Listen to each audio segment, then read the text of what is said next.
Hi, it's Ricky of Moshville Times here once again. Now, tonight I'm delighted to welcome from Eden to Exile, who are Nottingham-based band and play technical, very technical groove metal, but they've got some metalcore elements. I was also wondering if they had a wee bit of thrashy, maybe a wee bit of death too. But they are a very, very good band and they're going from strength to strength. So tonight we've got vocalist Martin, we've got bassist Joey, and we've got drummer Jake. Now, the other guitarist, Tom, is too He's a camera shy. guitarist. Yeah, I'm a guitarist. Sorry, I used to be bassist. It gets Oh, confusing. I say sorry, man. Sorry. I got promoted. We're off to a good start. Off to a good start. But Tom is too camera shy anyway, so he can't make it tonight, which means that we can just talk about him behind his back anyway. Yeah. So how are you guys doing? It's been a wee while getting organised, but it's good to see you. So everything okay, COVID wise and music wise, yeah. Yeah, all good and healthy Yeah. on both all counts, really. Yeah, it's been pretty decent to be fair. Yeah. Pretty busy the last couple of weeks now. Obviously, a lot of things behind the scenes with the release and all that. So Yeah. even like the interview we're doing tonight, really, that's obviously something here to help us to show people our music. Absolutely, and we'll certainly do a bit here in Moshville Times. I know that we have covered you guys. I think we interviewed you just before Bloodstock as well. I know that was a few years ago now, but we're not shy from Eden to Exile, so we'll continue to do our bit. But with you talking about the new music then, so with your brand new single getting released on February the 10th, next Friday, ladies and gentlemen, how does it feel to finally release it after all the blood, sweat and tears that you put into it? Yeah, it's really good. Obviously, there's been a lot of change in the band with a new vocalist, slight change in the style and stuff like that, but it's all just gelled together so well. We've spent a lot of time just jamming together without a vocalist and just getting the foundations laid out. And now with Martin on board, we're ready to kick ass and get back at it. And we're just really excited, really over the moon to show you what we've been working on, really. Good stuff. I hope you made them audition twice for the part. Oh yeah, there was several. Yeah, it's a good process. Like Martin's obviously been a fan for the band for a long time, and as soon as there was any sort of win that we were looking for a vocalist, he was straight in the DMs, like on it straight away. And we're more than happy with what he can do and his ability, and he's just brought so much to the band. He's like just fit so perfectly. Like a piece we've been missing for a long time, especially over COVID, because we lost the bassist and the vocalist like very, very short, close together sort of thing. And with Martin and his momentum and everything that he's brought to the band, it's just been, great. So is it fair to say then that this is from Eden to Exile Mark II? This is just like a new beginning? Oh, yeah, definitely. Pretty much, yeah. Yeah, it must be more than Mark II now. Probably about six or something. There's definitely been a few members come and go, and this is like pretty solid now. I mean, the new material is really gelling together, and it's like taken a slightly different direction from some of the older stuff, but it's still got all those core elements that, especially Tom, as an awesome guitarist he is, bringing that to the band. Yeah. So he's always been one of the core songwriters in it. So obviously, he's still absolutely smashing them out like you wouldn't believe at the moment. Yeah. Cool. So Martin, was it a complete no-brainer for you to join the band then? A long story. I wanted to join this band a couple of years ago, to be honest with you. Well, I thought about it. Yeah. I've never actually mentioned it. It was actually twice. When the first vocalist left years ago, that was what, 2016, 17? Yeah. So I've seen him first time in 2015, and I literally just like from the first show I've seen them, I was like, I love these guys. Yeah. But I've never mentioned anything about me being a vocalist, and then it was too late after that because the new vocalist recorded the album like all of a sudden. So yeah. And then he went. I thought about it, but then Tom, the guy who was there before me, obviously, I was in Ashbourne. We were doing pretty good. And Tom was a good fit for the band. So I've never obviously tried because I had a good band. They were doing all right. So it was all good. Yeah. And then literally, last year, I wasn't straight in, like you said. I was literally like fighting with myself about 6 months.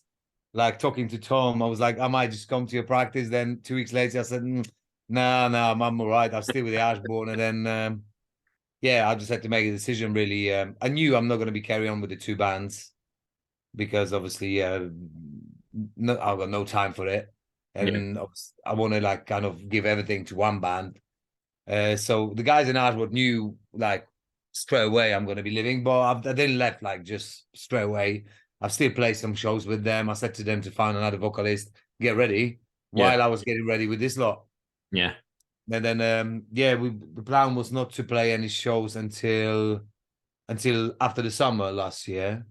But then we got opportunity to play Metals and Masters final in Leicester as a guest.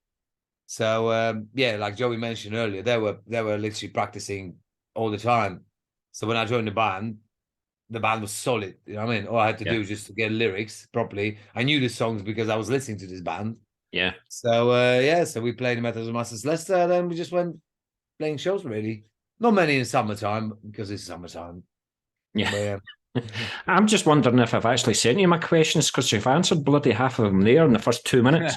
I don't know what I'm going to ask you now. How's the weather down there? No. So after being in a band for a number of years now, for those that are new to the band, then how would you say it compares to your earlier material, and in particular your last EP, Age of Fire? And do you think you've now found the sound that you've been looking for with this new material? It's definitely the biggest thing is we're down tuning a bit more. We've gone to 7-string guitars, so a bit lower, bit groovier. There's still a bit of the thrashiness there, but yeah, we're kind of trying to take a bit more of shows more about like deathcore influences, I guess. There's still like the thrashy stuff to it, but yeah, it's quite different. What do you guys think? I don't really know how to answer that. I mean, I think there's definitely a lot more groove in some of the riffs. Like, it's still got the thrashy elements there, like you said, but it's sort of like groovy, sort of slamming riffs, just going like a lot because of the down tune as well. I feel like the riffs hit a lot harder, and they're just sort of like, they're just, I don't know, it's hard to describe it sort of, but there's a lot more sort of oomph behind it, as well as, still having that classic thrash, real fast pace, like you just want to start flailing your arms about and like, don't care where they end up sort of thing. So with this kind of direction that you're taking then, were you ever thinking like we might be taking too much of a risk here? You might alienate like your older fans, or do you think they're going to continue following them? They'll see there's still the old From Eden to Exile in there, but just a lot of new elements. Yeah. Yeah, I mean, I think it kind of modernizes it a little bit to try and bring in elements of like what's going around at the moment, stuff that we're listening to, especially as well. That obviously influences how we sort of play. And I think kind of because we're all about that sort of music anyway. I feel like it's just sort of almost like a progression on what we used to play, but still within those sort of roots of where it sort of came from. Almost like a modern version, modernist version of it, sort of thing. But our own take. Yeah, I think it's like, looking at the, I said, as a fan, I always liked From Eden to Exile because it was like kind of modern, but with a lot of, like you said, a lot of thrash, a lot of riffs, a lot of guitar solos. Yeah. And we still got all of this.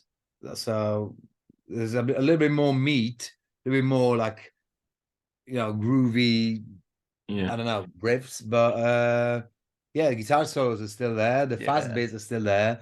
Maybe no, the song, obviously you could listen, we send it to you. That's pretty slow, but another one we recorded, that's like much faster, isn't it? Yeah, I mean, we got loads in the tank. We're just going to keep dropping them. It's literally the whole album. When I joined the band, they were like, Joey was like, okay, I'll send you the new material. It was like 1, 2, 3, 4, 5, 6, 7. I'm like, whoa. I'm like, okay. Yeah, we've been busy. Yeah. Plan is just to keep consistently just dropping song after song, really. Just do as much as we can with each one, and then think about an album a bit further down the line, maybe. But yeah, I just want to keep consistently just dropping just all different Keep you things. busy. Yeah. Keep people busy. Keep people busy. Yeah, that's the main thing. So what do you think has brought this change in direction then? Now, I mean, I know Age of Fire came out in 2020 and then COVID hit. So all you could really do was stay in your house and listen to music. So are you finding yourself listening to different forms of music? And then it's now going to influence your sound, or is Marching with him coming in? Has he brought all this in, or what do you think? Or combination? Yeah, maybe a combination of all, really. I mean, we've been together as a band since 2012. Well, I've not been since then. Like, everyone's kind of revolved a bit, but we've been always 6 strings and always kind of just not too low. So I think it's time just to switch it up a little bit, just to like explore like a different territory of just a different sonic territory, I guess.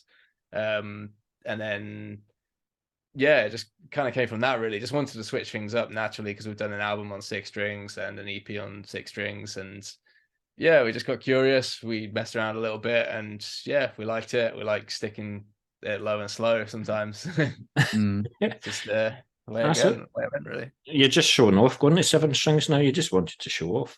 But how I easy signed or up difficult already. was it to adapt to the 7th string? It's been a weird one, to be honest. Yeah, there's way too much range sometimes, like getting used to like the playing technique and stuff like that. But it feels really natural now. But playing the 6-string stuff on 7-string is obviously a bit weird. But yeah, we're pretty. So does that mean that you're going to have to take a 6-string and a 7-string on tour with you then? Oh no, we should be able to do it all in one, I think. Yeah. Yeah. Just about. Cool. But I know that you're playing a gig in Bristol tomorrow. We're going to talk about gigs later on, but what you have stated is it's going to be all new songs. So that tells me then that this single is just part of something bigger. So what have you got in the pipeline then? Are you thinking of like an EP, or if Marching counting his fingers there got to number 8, does that mean you're thinking of an album? That was slightly false advertising. I meant that to say like we'll 100% be playing a new song. So it won't all be new songs, but there'll be a few surprises definitely. I see. Yeah. Well, that kind of messed up my line in a question in there, because I thought you were going to have like an album's worth of material coming out. But there you go. So, but talking about the single then, so where was I know, obviously know the answer to this, but where was the single produced and who produced it for you?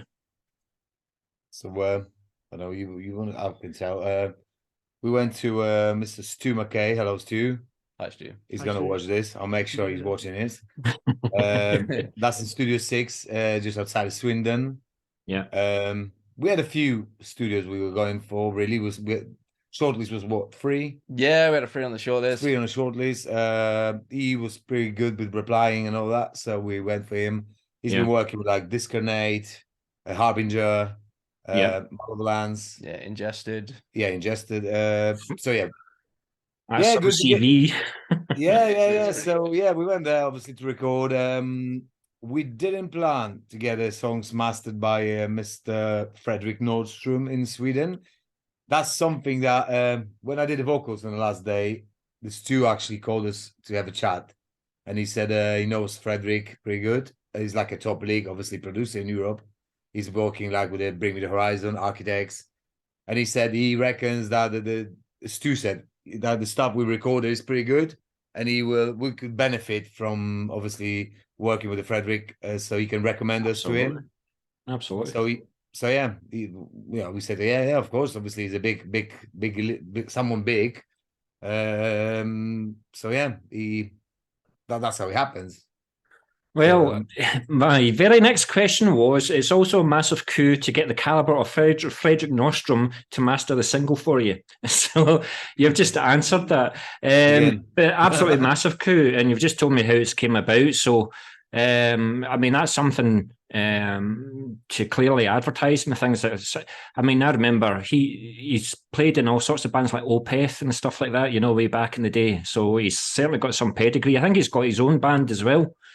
I can't remember what it's called. But yeah, so well played in getting that one. But I'd imagine though, that like when you had your a team meeting about who's going to master it for you, that wasn't an automatic name. So, but and to land somebody like that is just absolutely brilliant. So yeah, that's what happened really in studio. Like when he mentioned the Fredrik, you were like, whoa, you know what I mean? First of all, for me, probably for the rest of the lads as well, but it was like quite nice that after we all recorded everything, and obviously when Stu said this, it was kind of appreciation to what we did, because he said, obviously, you guys recorded good shit. We want to make sure someone. He said he can do it, but there's obviously people they do master better than him. So yeah, because the original plan was for him to master it, and then he suggested that he would prefer somebody like him to, get in on it and really like bring out what was there, sort of thing. So yeah, I can't thank him enough for that. To be fair, that was like just being in the right place at the right time. Yeah. Well, who knows? It might not be the last bit of work that he does for you then. So we shall just no, definitely going back to him. for sure. He also said that he's got a few friends in like Nuclear Blast, Century Media, and he said he's literally, once we release the track, he's going to send it over to them. That's what he said. It normally happens. If he's got any good music, he normally sends it over to them. We never know. Yeah. So are you currently signed just now? Or are you unsigned? Unsigned at the minute. I have to unsigned, think yeah. about that. Yeah, no label. Aye, so I mean, is that something that you would like the backing of a label, or do you think being unsigned and independent, it doesn't bother you that much? It means you don't have any deadlines, you don't have any pressures, you can just work at your own pace. I mean, there's a band up here, Dog Tired, who are huge, and they're just about to release their 5th album, and they just like being independent because they can do it and release it whenever they want. Yeah, for sure. I think always value being independent. Never say never if like the right deal comes along, or the right things are on the table. But we value our independence, and just at the moment it works for us. We're trying to just set up a system where we can just keep dropping song after song and just keep playing these awesome shows. Really, there's no deadlines, but we kind of make our own. Really, so we make what's realistic for us and adjust accordingly, and it's working pretty well so far. Yeah. Well, if Frederick does you a favour, and I don't think you would turn down Nuclear Blast or Century Media, so you wouldn't be independent that long. But I mean, that's also another discussion that I have with bands, like particularly the older bands like Dog Tired, as I said, they don't release singles or EPs. It's album, couple of years. They like the beginning, the middle, and the end. They like the package. They like to hold something.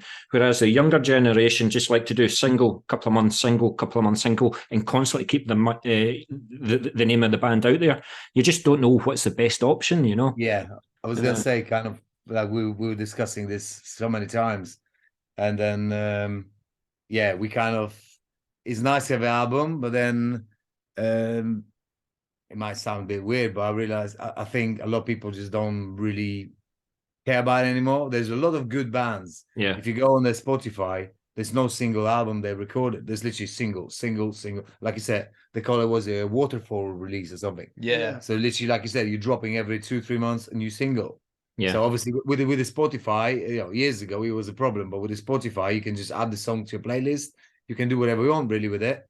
Yeah. I remember a couple years ago, most of the time, if I like the band at the gig, I was buying the EP or something. But with the EPs, it was like quite annoying to listen in your car because it was like 3 songs or 4.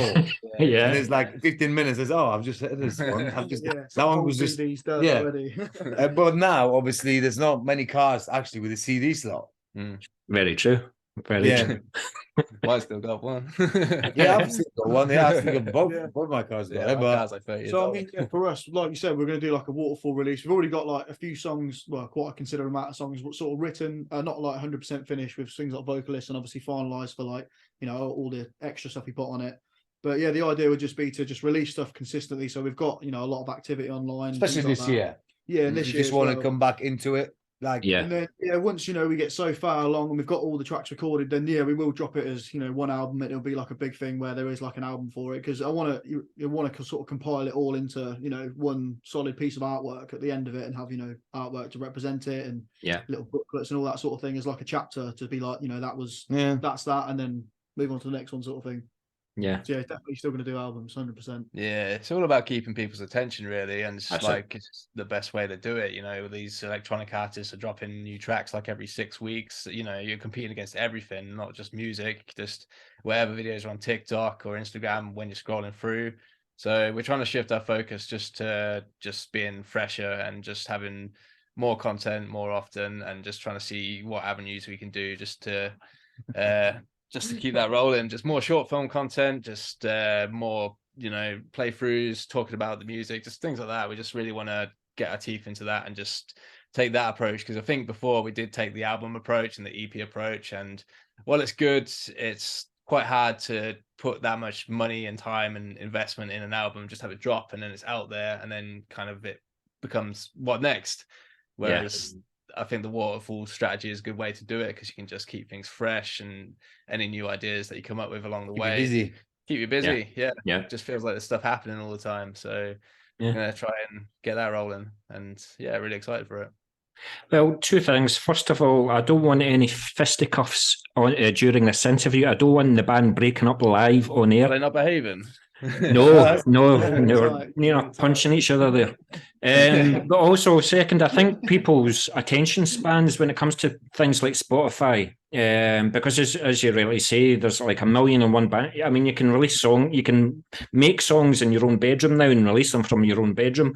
But people's attention span is just like 6 to 10 seconds. They hear a couple of riffs, no, I don't like that, and they instantly dismiss the band.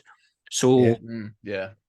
sometimes like online stuff can be a good thing, but it can be a bad thing. It must be amazing for you guys to look up the stats, for example, on Spotify and see that you've got fans in Brazil and China and all the rest of it, you know.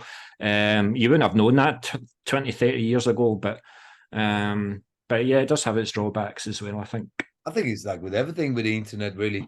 Look at the films, or you know, I've had this conversation the other day with someone that said, oh, the films those days are not as good as like 20, 30 years ago. I'm thinking like it's probably maybe not the films itself, it's your access to it.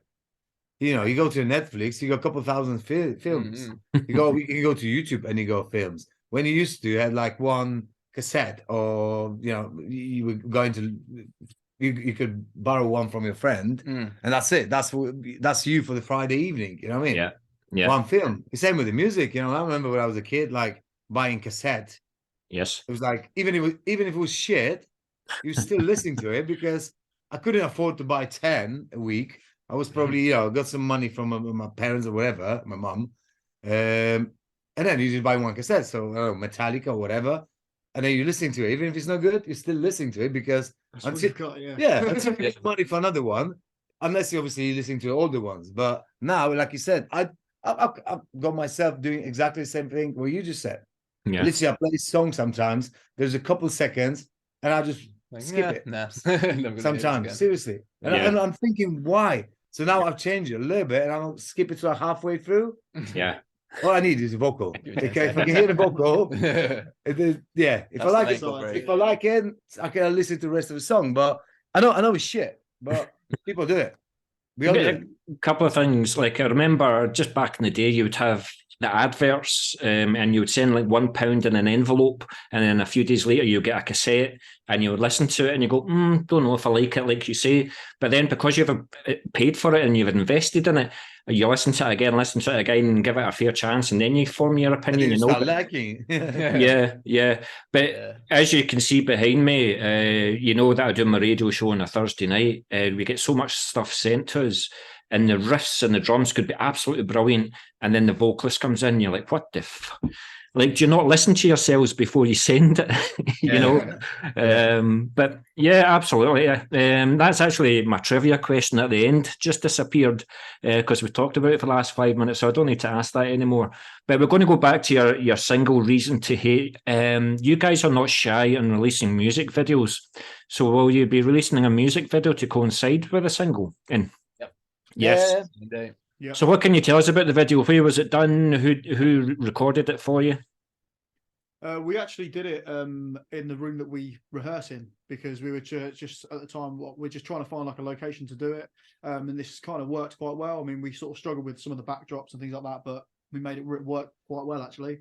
And it's just shots of us in a room. We have like a bit of a story in the background. It was done with Liam from Light Focus Videography, who is actually the old drummer from this band, who I took his place. Cheers, Liam. A few years ago now. But he recorded it for us, edited for us. He's absolutely awesome what he does, and because obviously he's just mates with everybody, so it was really sound working with him. Have you used him before? All the time. He's he owes us for leaving us for Chrysler, but that's how that goes, really. He's paid me back, by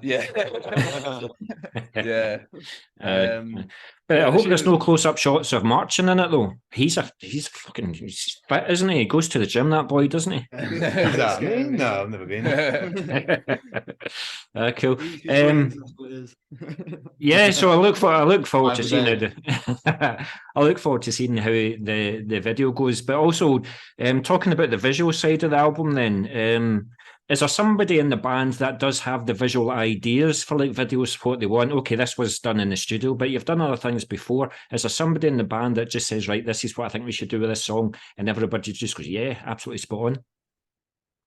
I've definitely think got. that's, I've that's definitely got to Jake. take that. He's got too many ideas. Yeah. It's just a lot of them are just well far out there, but these guys are rein me in a little bit. Yeah, he's a constant stream of ideas and like things we should do, and we just have to like grab them out the sky and make them into a thing, which is what we did in this one. Some of the visuals and stuff like that. Yeah.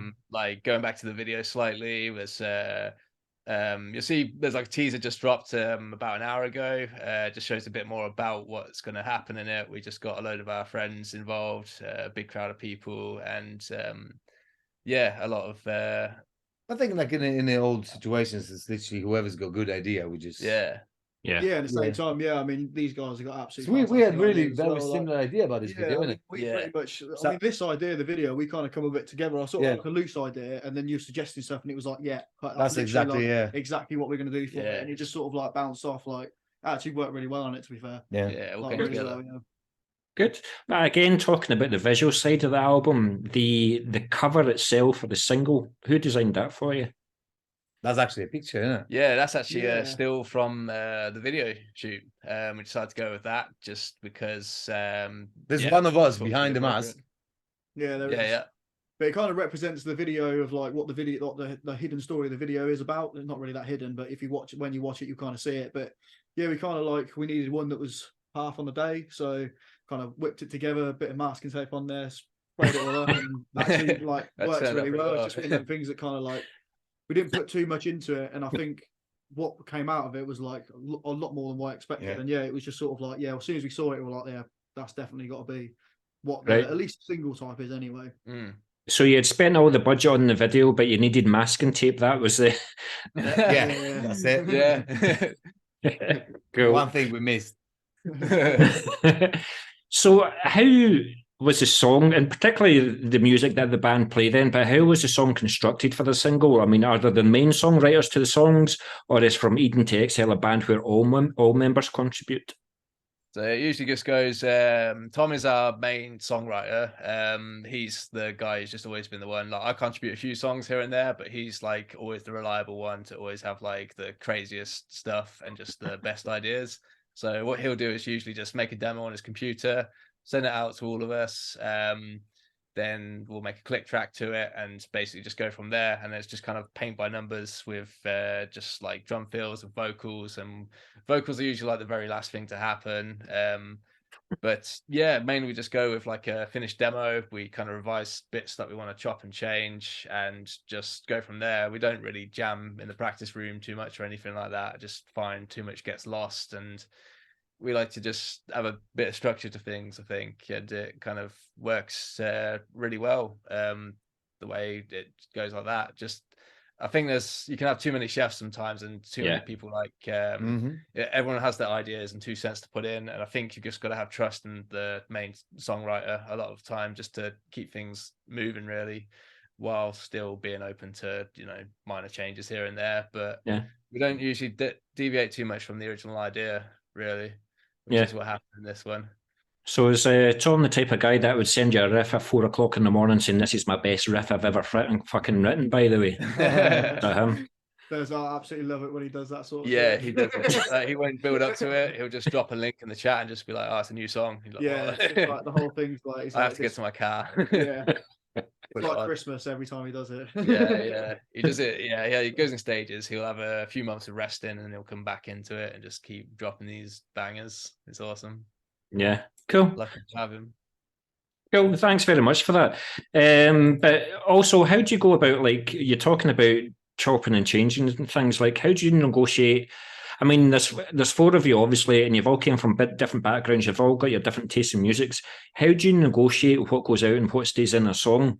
I mean, this is the first time I've met you, but I'm just wondering if there's like fisticuffs in the studio and blood on the walls and stuff like that, or you're quite a cohesive unit, and do you have a vote? How do you do it? We don't really fall out that much, really. We're actually pretty easygoing, like pretty agreeable. We like to compromise and stuff like that. It's all a bit boring, really. But I think we sort of all have sort of really similar styles, and that's what works really well about us. That, you know, he'll play something and it will just like, it will hit us all exactly the same. We're like, no, that's it, definitely it. And then like if Joey's got an idea, or Musk's got an idea, or, you know, most of the time we're quite agreeable with it, because it's all up our street, everything about it. So we're kind of, I think that's one of the reasons why we work really well, is because we are quite similar in tastes, especially music. I think it gets better with age, just because like we've got like this stuff out before, really, so we've got an idea of how From Eden to Exile is meant to sound, and, you know, kind of like a image in our mind of how we're meant to be and stuff like that. Too much thinking about it. Yeah, just gotta put it down sometimes. Who's the one that goes in a huff? There's always one band member that goes in a huff because his riff's not being played or whatever. Who is it? Oh God, I don't know, really. I don't know, I've never really had. Not for a while. No one who's in the band at the moment. Not with the current members, no, nothing like that, to be fair. Yeah. Like I said, we're all quite agreeable, get on well. Like you said, it's boring. We don't have too much. That's like scraps contact we've had, like more ways than one. Well, I was actually going to say, if Martin looks at you, just say yes, it's in, it's staying in. I wouldn't argue with him. Yeah. No, I'm a very calm person. Yeah. He's the muscle. I've had this a few times. I've had some girls after the gigs coming to me, and they said, like, tell you what, when you were on stage, I said to my boyfriend or my friend, he's this guy's so scary. Then you coming down after the gig, you're actually a nice guy. Yeah, I mean, obviously, I've seen you in your other videos. I've seen you live as well. I mean, you give everything 110%, screaming into that microphone, you know. So, you are intimidating, but I can tell everybody now you're a really nice guy. Thank you. That's great. Thanks very much for that, guys. So, as you've went through a couple of lineup changes, your latest addition is Marcin. So, with Marcin being the vocalist of the band, then are you now taking ownership of the lyrics, all the lyrics, or do you welcome contribution from the other band members for the lyrics? Or are you more than happy to take that ownership? Yeah, I do the lyrics, but then I get help from Joey, which is great. Obviously, English is not my first language. Yeah.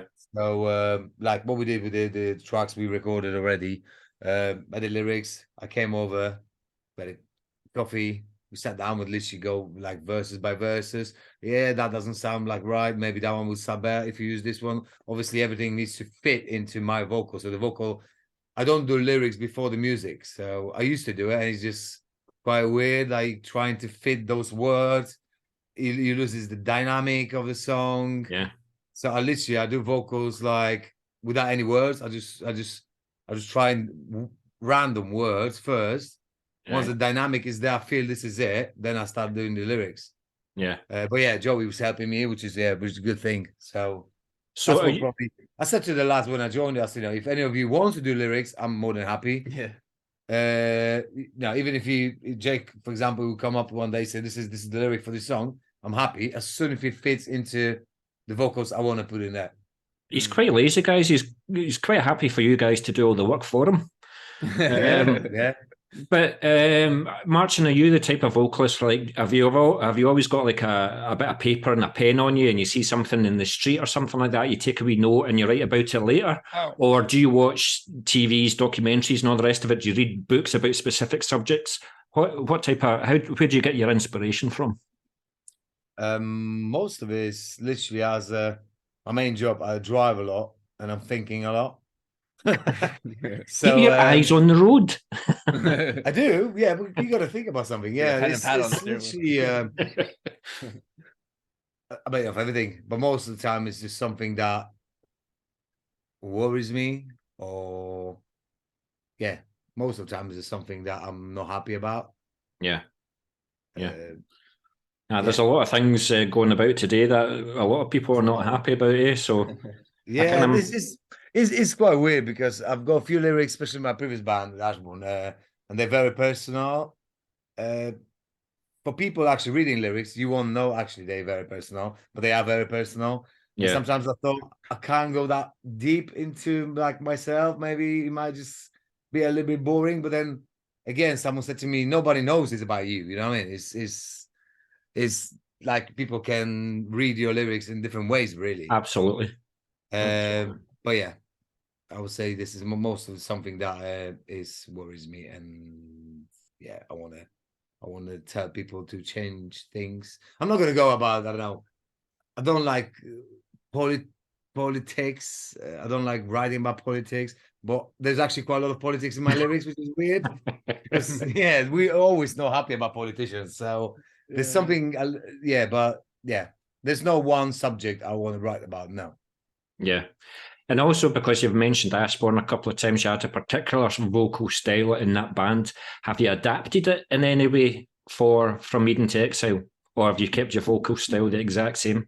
And that's what attracted them guys to you? What do you mean? Like if I'm adapted to this band already, or like have you changed your vocals? I know what I mean. Most main vocals probably the same. I must say, I think I need to lift my skills a little bit especially with a lot of new music. I've got room for pretty much everything, from clean vocals to screams to growls to. There's one song I really love that I always want to do, like a proper hardcore song, and there is one there. Yeah. So I will have maybe not changing the main vocal, no sound of the main vocal, but I will add a lot of new things into it. I will try anyway. Yeah. No, cool. Thank you very much for that, Martin. So now that we can all meet up and things like that, where do you record and where do you rehearse your songs? So we recorded in Northampton at a secret location. We used to have our own space for a little while, but it's just getting a bit too expensive. It was really nice to have the luxury to just show up and have all our gear set up and stuff like that. Yeah. And we were recording a lot of demos there for a long time, really. We kind of do miss that place a little bit, but it was just costing too much, really. Quite far as well, high. Quite far out of our way, but we had like a little unit in the middle of nowhere just to get away from everything at the weekends, which was good. But now we're back to hiring out a rehearsal space, which is working out cost-wise, which has enabled us to have enough money to get recorded at Studio 6 and obviously get the mastering done by Frederick and all this good stuff. So the sacrifice for not being able to have our gear set up all the time and be able to go whenever we want, swings and roundabouts, really. We're just able to have a bit more money in the kitty, which is great news, really. And then we're getting better at setting up on stage as well. Yeah, we get good practice setting up, putting down the shit. Definitely, because obviously, we used to turn up to practice. The kit's mic'd up, set up, all the guitars, everything there. The Just PA's sit down on. and go. All you got to do is just flick all the switches, and the whole thing just comes alive. So like, we weren't used to sort of packing stuff away quickly, especially obviously, when there was no gigs going on, we weren't having to take stuff out there and leave it away. But now, obviously, when we turn up to this place to practice, we've got to get everything out, set everything up. All the mics are going up, everything's being plugged in because we've got an in-ear monitor rig. Everything's got to go into it. And Martin's now like well on the cables, getting it all in and setting it up. Joey's like the mastermind of our technology side. Like absolute, like he is the god of technology. I must say, I've got told off after a few practices for putting the cables away in the wrong way. I have my cables completely. Somebody's got OCD. I never thought there's a wrong way to actually store the cables, but there is one. Yeah, man. To make it last longer. I'm learning. Well, Martin, you're a bit unique because usually when I talk to vocalists, they don't help bringing the gear in at all because there's no, I'm socialising with the fans. Exactly. Oh, it's fantastic. Exactly. I'm a part of the band. Yeah, definitely. Yeah. we had a team. Especially loading the kit in and out all the time. So yeah. Well, he did. Well, he's making progress because he uses the cables. He doesn't lift the heavy stuff, but he's got the cables. I do like a one session, but I'm doing right. I'm doing correct way.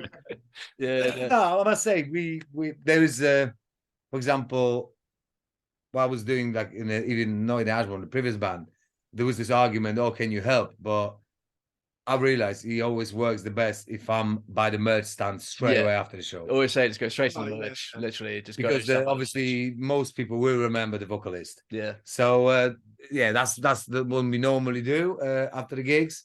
But then literally like if there's if I go to the merch stand and some gigs that people like we might have 2 people buying t-shirt and then there's nobody else, I just come back to the stage and help the guys. But yeah, I think every band is like a team, you can't just Exactly. don't do anything. Especially with the drummer. Since I joined the band, I said to Jake, obviously, you tell me what you need from me, you know what I mean? So even if you got your cymbals all set up outside the stage, tell me which order do you want me to bring them over to you or something, because obviously they got the guitars. All I've got is literally mic, so I've got time to do it. It would be a bastard if he had a drum kit the size of Nickel McBrain of Iron Maiden, wouldn't it? Oh, You no. going off stage, get a cymbal off. That's the dream. Yeah, it's your drum kit's it's amazing. It's just there's not too much going on with it. It's just like one rack, one floor, not too many cymbals. So it's just quite a little functional. kit. It's just everything I need. Don't need too much. Nice and simple. Yeah. It's totally too much, man. Cool. You see too many bands just like putting all these massive racks full of toms and all this it's a lot stuff. to set up. My dad's a drummer. He's always advised me against the rack, and I see everyone with a rack, and it's like they take so long to set up. I mean, they're easy to get on and off stage, but the setting up time and the pack down time. Yeah, just see sound guy's face dropping when nobody got time for 6 that. toms. Yeah, cool. Well, actually, we're going to talk about the instruments in a wee second. But before then, now that the world, as I've said, has opened its doors to playing live again, what gigs do you have planned? And now that the single is going to be released in February, well, next Friday, do you have a launch show with a new lineup and other gigs in the pipeline? What do you have? Yeah, sort of. Yeah. Yeah, we go. Obviously, we go Bristol tomorrow. We've got one on Friday, but it's not been announced yet, so I can't really say it. Oh, it's not been announced yet. No, they need to get on Kind of that. leaving it late, aren't they?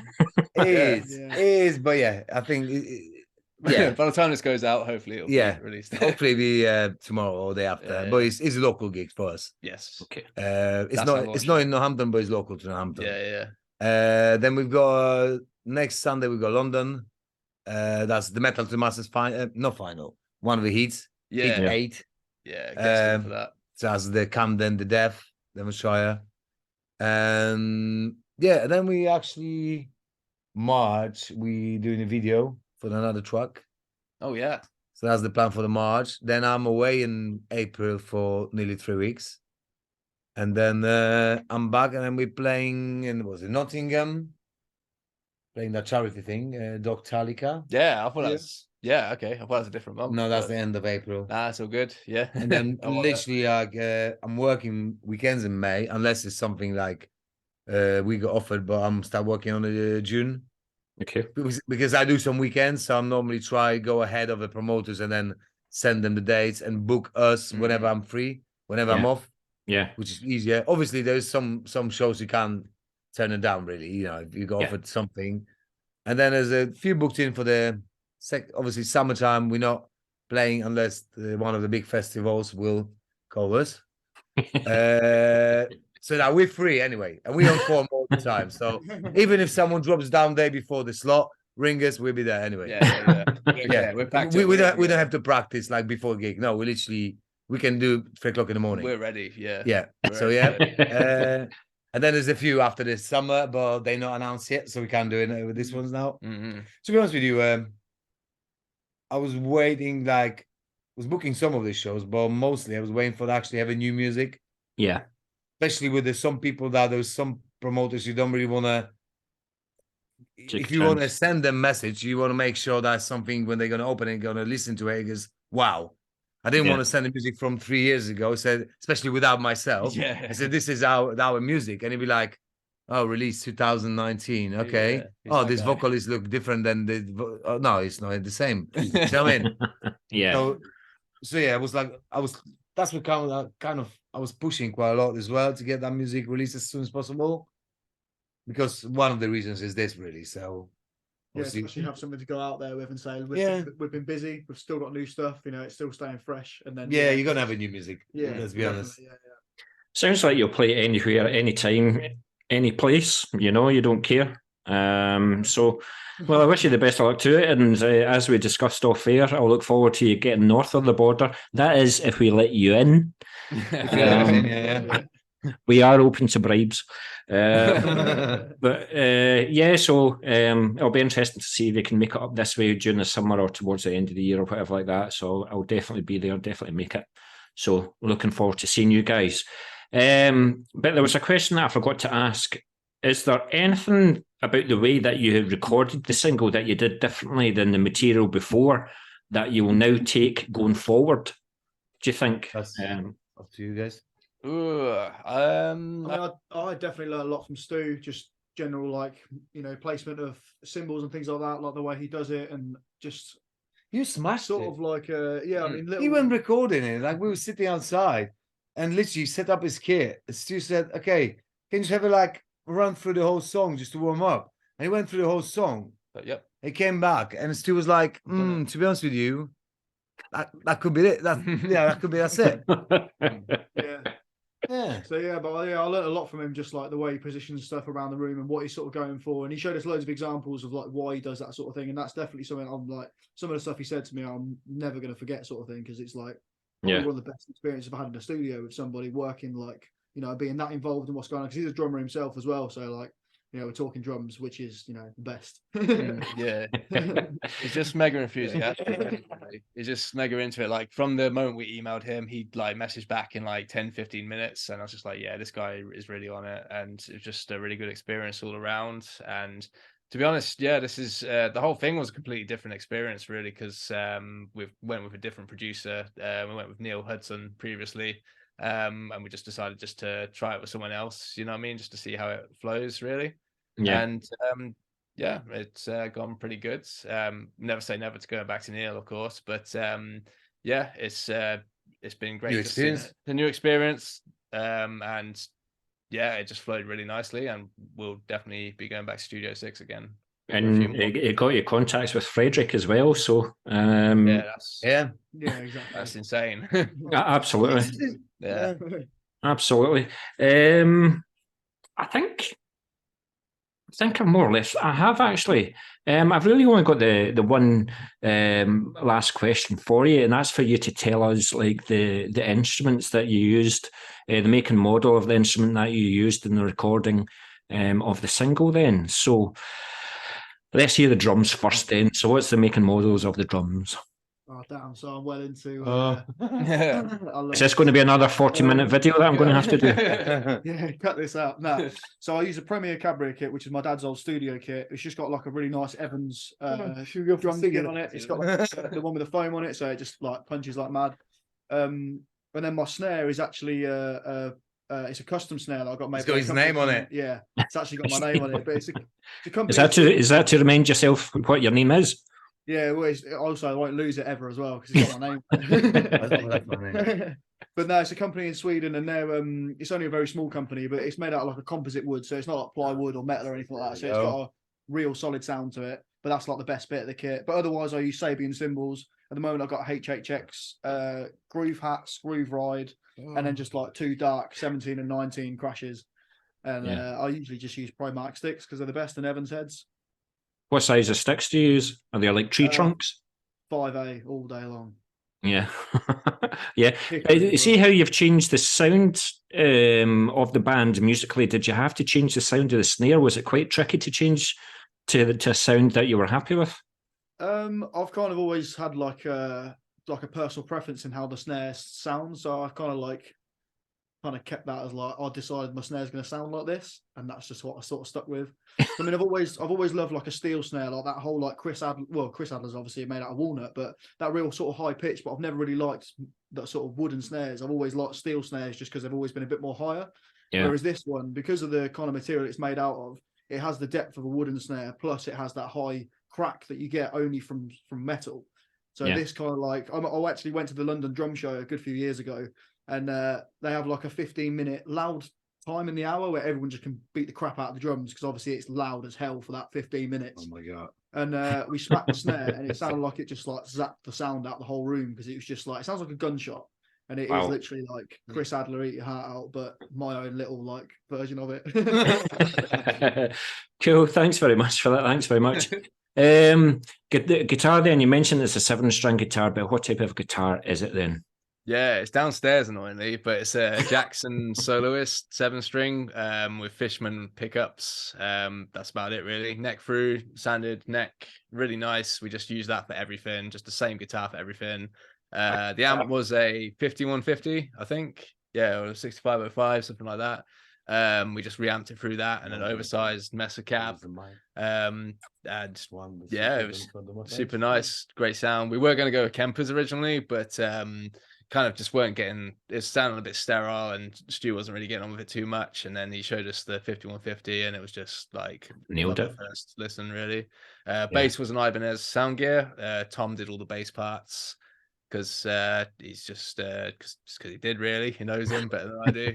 And yeah. So I kind of got the impression that you are the geek of the band, and I bet that your pedal has about 40 pedals. Your pedal board has like 40 pedals on it. Am I right? I keep it stripped back. It's just a Kemper at the minute, but I've got 2 Kempers. I love them. I like automating stuff and just I just like all the live sound aspect of it, like the in-ears and like all the routing for everything, just all the stuff. I just like making things just super efficient and nice, really. But yeah, Kempers all the way at the minute. It's just simple. I think it's just great. You can just have an entire amp just in a light box, and that's just it. That's your sound everywhere you go. I just love it. And no cabs as well. Just trying to make everything smaller. That's the only thing I want. I just want everything just to fit in the back of a van, really. Yeah. And just work and be consistent. Do like a pedal though. I saw you cleaning the van, getting prepared for tomorrow. I saw it. Yeah, nice. But if you were going on like a week-long tour, then would you have a backup guitar? Yeah, it'd be a backup. I need a backup 7-string actually. Now thinking about it, That's what I was thinking at the moment. Yeah. When I've got some more funds, we'll do that. But usually, I just take my Schecter 6-string as a backup. It's just standard 6-string. I use it for the older stuff, but in a pinch it'll do. I'm not usually the one to break strings though. It's usually Tommy. Tommy like breaks strings every few weeks. Yep. I get lucky. Now I've said that, probably going to break like 3 tomorrow. So that's exactly what I was going to. That's where I was exactly where I was going to go with this. Like you've got your 7-string, and then a string breaks live, and I'm like, panic! What do I do? What do I do? But you've got your 6-string behind you. Rapping then. It's that rapping. We did have that before. Like Tommy didn't have a backup or something like that when we played in Northampton, and Martin had to freestyle rap for about 5 minutes while we're sorting that out. But we pulled that off. Yeah, it's really good. People loved it. People loved it. They thought it was part of it. They thought it was a song. It was fine. It was actually Liam was luckily on hand, and he managed to change the string. Well, help him change the string, sort of, on the stage. And we started that out. We're professionals. Good stuff. Good stuff. But Martin, also with the vocalist of like, have you went through a range of microphones until you found the sound of a particular microphone that you're happy with, or you just give me an SM58 and I'll fucking sing into it? Yeah, wireless. Yeah, wireless. Is that because you kept tripping over it? I used to. No, I try with a lead, and it's just sometimes I do stuff I'm not planning to do, and I just get tangled in it. It's just easier. I've recorded with a microphone that's Stu put in front of my face. If you want more information about it, I can find out from Stu what it was. Some kind of condenser. It sounds good though. Sounds really good, yeah. It's definitely an option. He was gonna try another microphone in a different room. Yeah, but he said I smashed it in the first place, so we left it like that. So so I can find out what microphone is, but I'll message you. But how did you find out about like how did you keep your vocals in check? Like, see when again, it might be a wee while now, but during COVID, you couldn't go to rehearsals, you couldn't meet up with a band and stuff like that. I don't know whether you sang in the shower or you sang in the car on the way to work or something like that, but how did you keep your vocals in check? I sing everywhere. Literally, yeah. You ask my missus, she's got headache pretty much for 10 hours a day because of me. Yeah, I do sing everywhere. literally everywhere. Yeah, even in mid conversation, we'll be talking about something. You'll say something that Yeah. sounds like a track, and he just starts breaking Yeah, out. totally. Yeah, into literally. I've got a little small problem about it, to be honest with you. I look like an idiot sometimes in the middle of people, but We love it. thank you. So do you think this is the happiest that From Eden to Exile has ever been? Yep, I think so. Oh, really? Yes, I think That's so. cool. Yeah. I think we've all got like our own little roles, you know, like getting on and really cracking on with stuff. Like we've got, because we're all sort of split up what needs to get done, and we're all happy, you know, working with each other if, you know, we need a hand, Yeah. sort of thing. So we've sort of like, yeah, really honed down on what everyone's good at, putting everyone in their, you know, best position. Like Joey's really good at technology, like Martin's really good at liaison with people. He's really connected. I've got loads of creative ideas. I mean, Tom's amazing at writing. He's also good at design and things like that. So Yeah. you know, we've all got strengths that we all play to. You know, put your best play in. Help best each other, position, obviously, Yeah. as much as possible. but- Like there's still stress sometimes. Like sometimes, Yeah. like there's deadlines for things to come out, and I haven't done something, and Martin's chasing me and stuff like that. Like, there's little things like that. But I think the only couple of months we've been working Yeah, together. yeah, You know what I yeah. mean? Now we had this little thing the other day, but yeah, massive fight. massive fight. It was like the two messages. So sorry if you feel offended. I'm really sorry. Yeah, sorry. It was like, sorry, man. It's like the worst yeah. argument. But And then he ends up with "I love you, mate." Yeah. But I think like for me, like the least happy thing is not doing anything at all and just being like stagnant as we have previously been on some occasions. And this is the hardest we've worked for the longest I can remember. And so that just even the stress of it just makes me over the moon. You know what I mean? Yeah. This it's what we do this for. We just want to make music. That's That's it. it.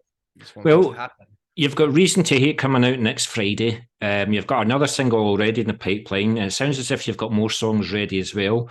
Are you going to release a new batch of merch as well? And if so, where the hell can we get it? Yeah, so merch is at fromedentexile.bandcamp.com. Tom is working on a lot of new stuff now, isn't it? Yeah, we've got some new stuff in the pipeline.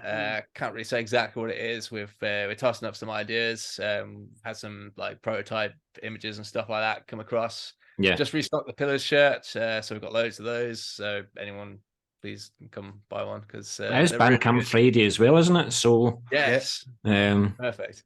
Get on it, ladies and gentlemen. But from Eden to Exile, thank you very much. It's been an absolute pleasure talking to you guys. It's the first time that I've talked to you, any of you, and I can guarantee it won't be the last time either. And maybe the next time I'll talk to you, it'll be with a pint in hand. Who's to know? Yeah.